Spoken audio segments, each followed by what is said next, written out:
Solution of homogeneous and non-homogeneous state equation.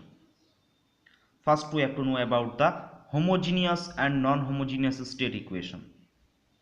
We are familiar with these two equations. These two equation combines makes the state model. This first equation, x dot t equals to axt plus but. This xt is called the state variable matrix.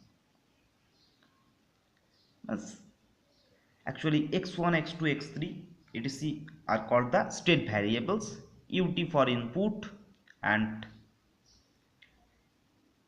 we know also about the x dot t means x2 dot that is equals to x1 like this, and yt is the output. This first equation gives us the relation between state variables and input, so this equation is called the state equation. And the second equation gives us a relation between output and input, so this is called the output equation.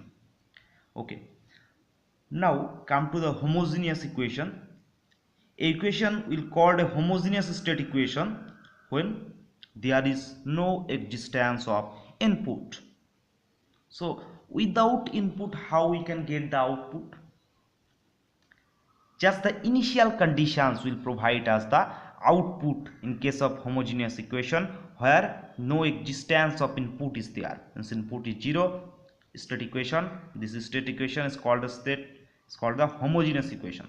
Means in this case x dot t equals to axt, this is our homogeneous equation.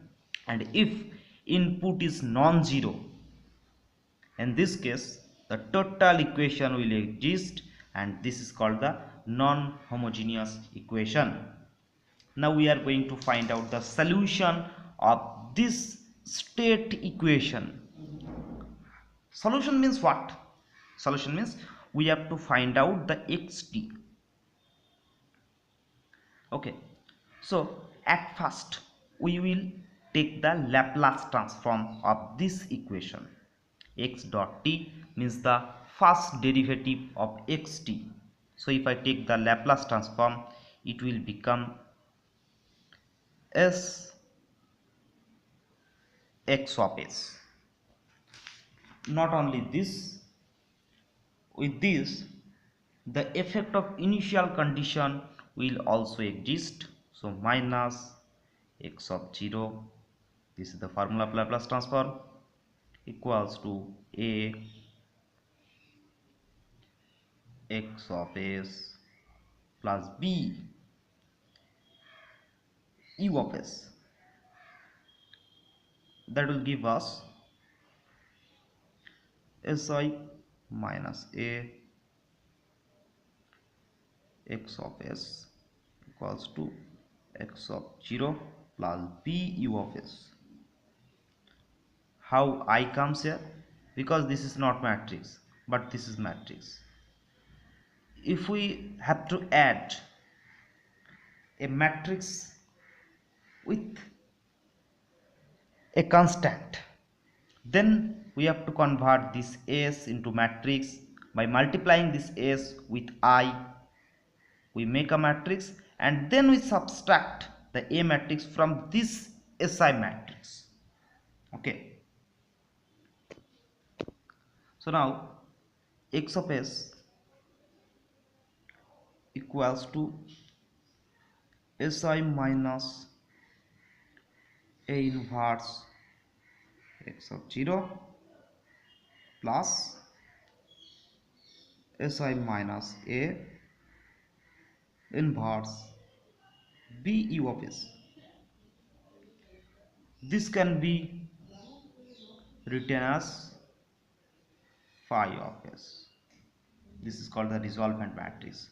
So finally the x of s will become equals to phi of s x of 0 plus phi of s multiplied by b u of s. So finally we get this equation, phi of s equals to x of s equals to phi of s x of 0 plus phi of s b u of s. this is initial condition, this is u of s, and this is phi of s. Okay, now if I take the inverse Laplace transform, L inverse of phi of s multiplied by x of 0, these are two matrices, plus L inverse of this phi of s b u of s.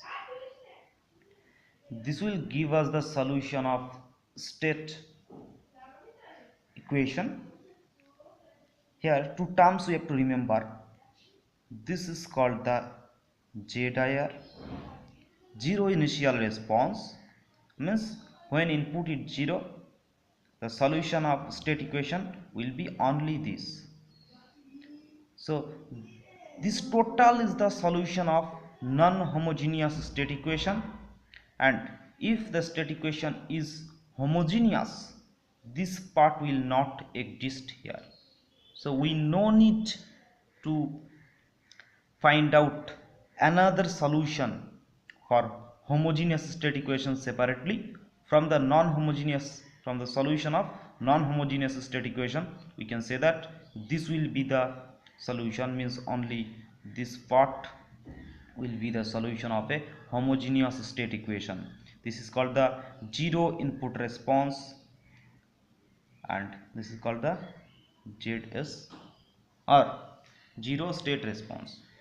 Okay, so actually this is the procedure how to find out the theoretical expression of solution of non-homogeneous state equation. In the coming presentation we will solve some problems on this topic, so this topic will be clear to us with the solution of some problems. Thank you.